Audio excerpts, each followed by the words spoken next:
যাক, অবশেষে মহারানীর ঘরে আসার সময় হলো। তা কই গেছিলা তুমি? পাশের বাড়ির ভাবির সাথে গল্প করতে গেছিলাম। আর শোনো, এত কিছুর কৈফিয়ত আমি তোমারে দিতে পারবো না। অবশ্যই কৈফিয়ত দিতে হবে, কারণ তুমি আমারটা খাও আমারটা পরো।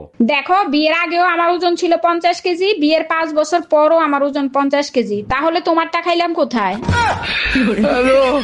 আচ্ছা শোনো, আমরা এরকম গরিব কতদিন থাকবো? আমরা কি কোনোদিন বড়লোক হইতে পারবো না? শোনো, বড়লোক হওয়া অনেক ক্ষতি, তার জন্য গরিব থাকাই ভালো। বড়লোক হইলে ক্ষতি, কানারে হাইকোর্ট দেখাও, তাই না? তাইলে শোনো, বড় লোকরা কুত্তা বিড়াল পোষে আর তাদের বাচ্চাদের পোষে আয়ারা, আর বাচ্চারা বড় হয়ে গেলে তাদের বাপ মায়েদের পোষে বৃদ্ধাশ্রমের লোকেরা। এবার বলো, বড় লোক হবা? আমার স্বপ্ন যে। কি ব্যাপার অরুণ ভাই, সকালবেলা এত খুশি খুশি লাগতেছে, কাহিনী কি? জানেন ভাবি, কাল রাতে স্বপ্ন দেখি বউরে বাইন্দা উড়ো দূরে পিটাইছি। ভুলেও বউ পেটানোর স্বপ্ন দেখবেন না, বউ টের পেলে স্বপ্নের ভিতর ঢুকে পিটাবে। এই রুম্পা, তুমি কি থাল বাসন মাজতেছো না থাল বাসনের উপর নির্যাতন করতেছো? এত শব্দ হয় কেন? তোমার যদি থাল বাসনের উপর এত মায়া লেগে থাকে তাহলে তুমিই থাল বাসন দাও। নিজের জিনিস যত্ন করে ব্যবহার করতে হয়, তা না হলে নষ্ট হয়ে যায়। পাশের বাসার ভাবিরে দেখো, আজ পর্যন্ত থাল বাসনের আওয়াজ পাই নাই। কেমনে পাবা? ভাবি কি থাল বাসন ধোয়? থাল বাসন ধোয় তো ভাই। অরুণ ভাই, আপনি তো দিন দিন দুর্বল হয়ে যাচ্ছেন, ডাক্তার দেখাচ্ছেন না কেন?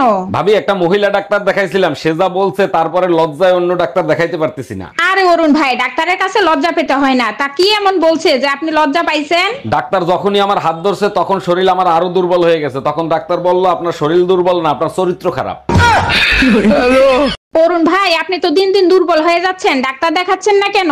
ভাবি, একটা মহিলা ডাক্তার দেখাইছিলাম, সে যা বলছে তারপরে লজ্জায় অন্য ডাক্তার দেখাইতে পারতেছি না। আরে অরুণ ভাই, ডাক্তারের কাছে লজ্জা পেতে হয় না। তা কি এমন বলছে যে আপনি লজ্জা পাইছেন? ডাক্তার যখনই আমার হাত ধরছে তখন শরীর আমার আরো দুর্বল হয়ে গেছে। তখন ডাক্তার বলল, আপনার শরীর দুর্বল না, আপনার চরিত্র খারাপ। অরুণ ভাই, আপনি কখনো মেট্রো রেলে উঠছেন? জি ভাবি, অনেকবার চড়ছি। কেন, আপনি কোনোদিন চড়েন নাই? না, আমি কখনো উঠি নাই। আচ্ছা অরুণ ভাই, মেট্রো রেলে মজা বেশি নাকি বাসে চড়তে মজা বেশি? মেট্রো থেকে নেমে বাসে চললে মনে হয় ভাবির কোল থেকে বউয়ের কোলে এসে পড়ছি। আচ্ছা শোনো, আমরা এরকম গরিব কতদিন থাকবো? আমরা কি কোনোদিন বড়লোক হইতে পারবো না? শোনো, বড়লোক হওয়া অনেক ক্ষতি, তার জন্য গরিব থাকাই ভালো। বড়লোক হইলে ক্ষতি, কানারে হাইকোর্ট দেখাও, তাই না? তাইলে শোনো, বড় লোকরা কুত্তা বিড়াল পোষে আর তাদের বাচ্চাদের পোষে আয়ারা, আর বাচ্চারা বড় হয়ে গেলে তাদের বাপ মায়েদের পোষে বৃদ্ধাশ্রমের লোকেরা। এবার বলো, বড় লোক হবা? অরুণ ভাই, আপনি কখনো মেট্রো রেলে উঠছেন? জি ভাবি, অনেকবার চড়ছি। কেন, আপনি কোনোদিন চড়েন নাই? না, আমি কখনো উঠি নাই। আচ্ছা অরুণ ভাই, মেট্রো রেলে মজা বেশি নাকি বাসে চড়তে মজা বেশি? মেট্রো থেকে নেমে বাসে চললে মনে হয় ভাবির কোল থেকে বউয়ের কোলে এসে পড়ছি।